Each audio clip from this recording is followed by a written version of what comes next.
إنا كل شيء خلقناه بقدر وما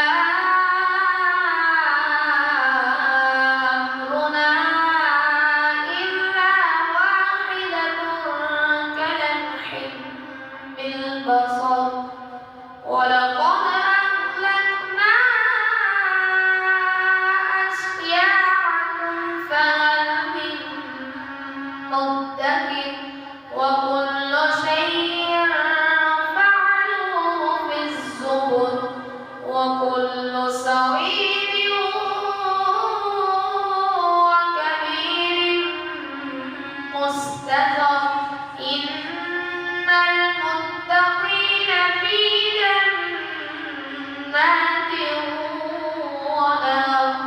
في مقعد صدق عند مليك مقتدر.